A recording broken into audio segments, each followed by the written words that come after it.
and welcome back to my channel. Here I love to talk about living more clutter-free. I feel like clutter-free living is kind of the key to stress-free living. I absolutely love living with just the things that I am enjoying and using, and then having all of those things have a specific or designated home. So today I'm going to talk about 6 types of hidden clutter, things that you might not have given much thought to in a while, things that you really could maybe go through and move out of your house so that you can live in a more peaceful environment, spend less time looking for things. There are so many benefits to living clutter-free. So today, let's talk about that. Here are 6 types of hidden clutter that I think you can go through and get out of your house. All right, let's start off with a doozy. Let's start off with sentimental clutter. I know at first I thought these 2 words couldn't even go together, like sentimental clutter. That just, to me, like in the beginning of my decluttering journey, didn't even make sense. But really, if the things that you're holding on to, no matter who gave them to you, what phase of life they came from, how much you cherish them, if they're not something that you use, that you look at, that you, I don't know, that you share like as part of your family story or enjoy in your home, it is literally clutter. I highly recommend actually getting out and using the things in your sentimental boxes. I have 2 examples from my personal life as to how you might kind of go about this or think about doing this. My grandmother passed away and she left me this China doll that I loved as a little girl. I would always sit with it and play with it as a tiny child in her home. And it was a really beautiful memory. It's one of my favorite memories of her house. And I came across this doll about a year ago and I realized that I hadn't even pulled it out and looked at it in about a decade. At that point, this beautiful doll, a family heirloom, would be potential clutter because it's not serving me in any way. Shoved in a box, nobody's looking at it, everyone's forgotten about it. So I pulled this doll out. I showed it to my daughter. I let her hold it like I had when I was a little girl, and now it is displayed in her room. It is no longer clutter. And isn't that interesting? It was clutter when it was in the box out of sight, but it was out of mind at that point. Pulling it out and putting it on a flat surface, literally setting it on the top of the dresser, it is now no longer clutter. So I think sometimes we get it in our head that clutter is something that's visible, that's something out, that's something set on a countertop or in our space somewhere, but it isn't necessarily true. Sometimes it's only clutter because it's boxed away.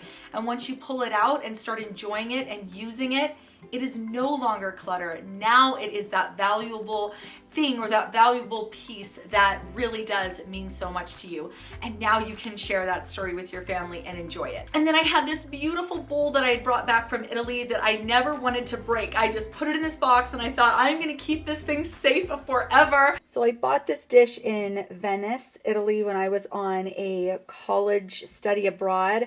And I just decided to pull it out every single holiday, and we fill it with different candies that relate to the holidays. So I'll put some candy corn in here soon, and I'll set this out and let the kids eat it so that we have, you know, special memories of this dish, and it isn't just sitting in a box like it was for so many years. So yes, we're gonna have candy corn in a bowl.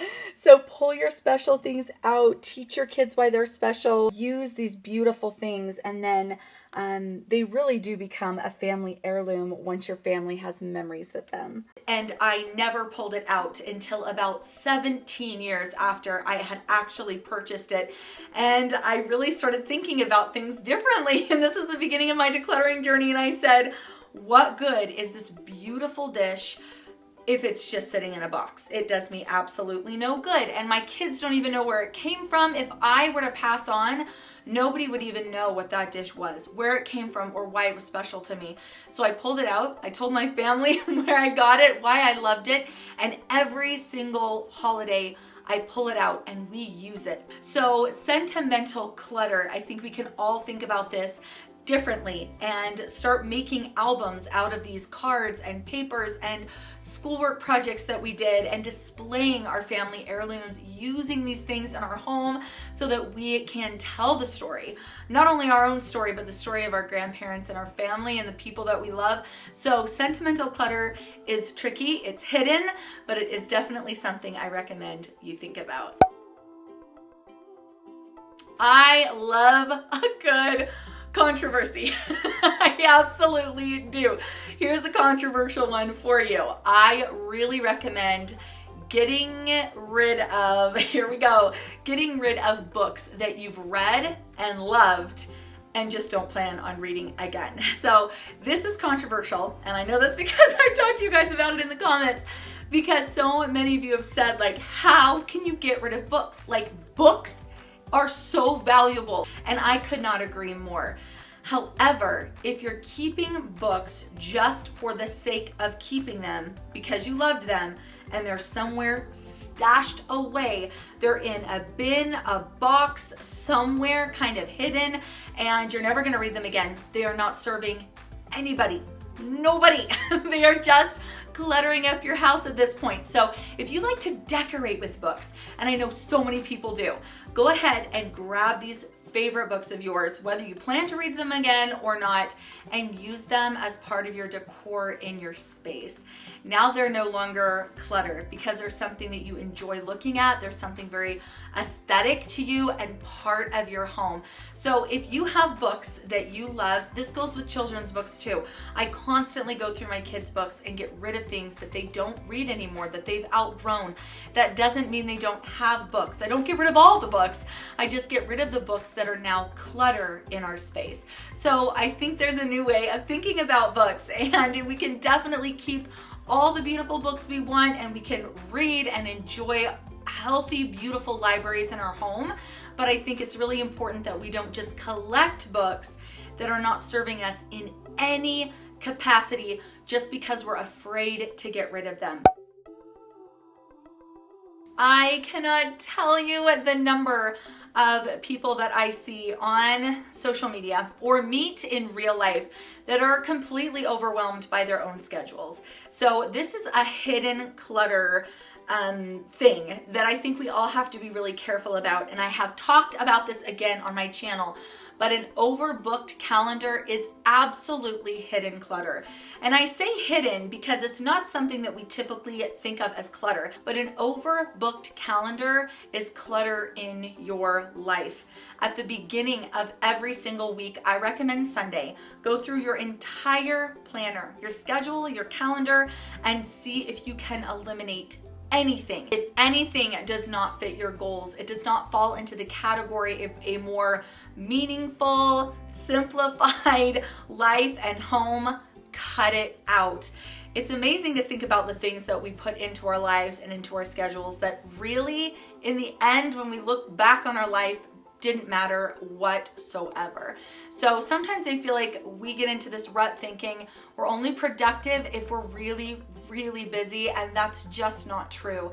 I think we're the most productive when we scale back, cut back on activities, cut back on whatever it is, appointments, whatever we can cut back on, and that is when we really start to show productivity in our lives because we're able to focus so much more on the things that matter. So this is hidden clutter. Every Sunday, take a look at your planner, your calendar, your schedule, maybe with your family if you feel like that is appropriate, and see if there's anything at all that can be cut out or eliminated. All right, trash is obviously clutter, right? It is so obviously clutter, but I like to think a little bit beyond the obvious garbage, like a wrapper that came from your kid's sucker, right? That's just obvious clutter. It's trash. It needs to go. But the kind of trash I'm talking about is expired makeup, expired medicine, mail, kids' schoolwork that gets left out on the counter, cards that you got from your birthday that really don't have any sentimental value whatsoever. All it says is love Judy. That's it. And you're never going to look at that card again. These are trash. These are clutter. These are clutter in your space, expired food in the back of your pantry, in the back of your fridge. This is clutter. This is trash and it is clutter. So go through these areas of your home that can have food or items that are perishable, that expire, and make sure that you get them out of your house, because there's nothing worse than going to get Tylenol for your child in the middle of the night and it's expired. I mean, that's bad. That's so bad. So go through and make sure that any area of your home that has perishables, see if anything is expired, move things that will expire soon to the very, very front. If it's food that you want to use up, put it into your next week's menu, your meal plan. How many of you have kept a gift out of guilt? I have kept so many gifts over the years for so long because of guilt. And what it took me a very, very long time to realize is that these items are now clutter in my life. If it's not something that I'm using, if it's not something that I'm loving, it is clutter. And once I realized that, I was able to get rid of these gifts. And I think going along with this kind of guilty clutter, I guess you could call it, is things you spent money on. Things you spent money on that are sitting in your house still to this day because of what they cost you. And you don't get them out of your house because they cost you money. There's this guilt associated with this stuff. So no matter where it came from, whether it was a gift or something you bought, it is clutter in your life if it is not something that you are currently using or loving or plan to use or love. So it's really good to just kind of get this general attitude about clutter. I think it's very helpful to start looking at our stuff through a little bit of a different lens. You have to remember, if this item is no longer serving you, maybe it never was serving you, it is simply clutter in your space, and it continues to take away from you the longer you hold on to it.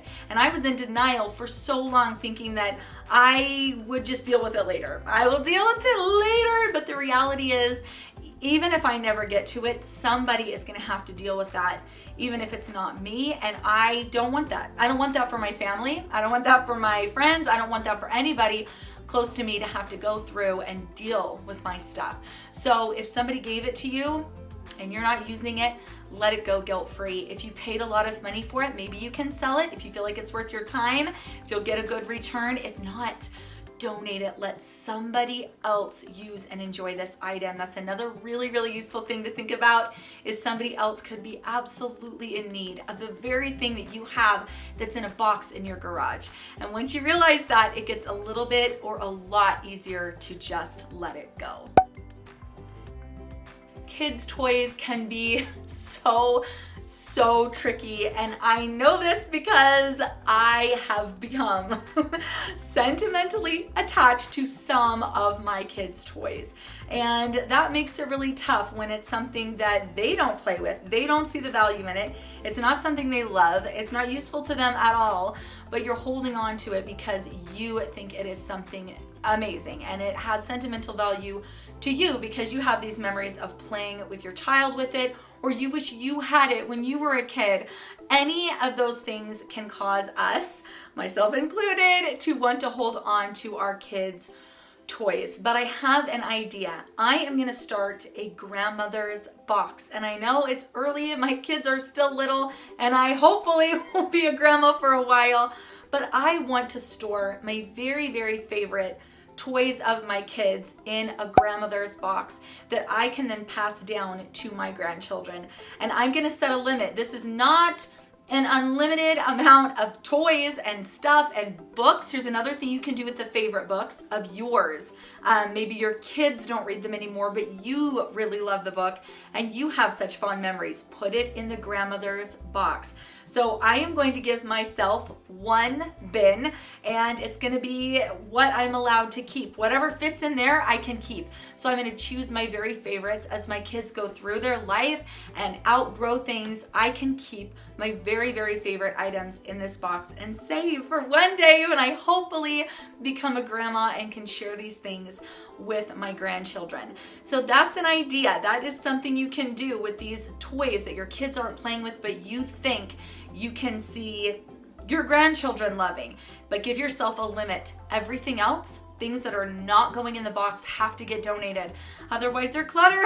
They're clutter for you and they're clutter for your kids. And when you tell them to go clean the playroom and go clean their room, they're just going to be frustrated by these items because they're just making your kids' job harder. And we all know how that feels, and it is not good. So getting this clutter out of your kids' space is also really important. What other types of hidden clutter do you think we can include in today's list? Thank you so much for being here. Please subscribe on your way out, and I will see you soon. Bye.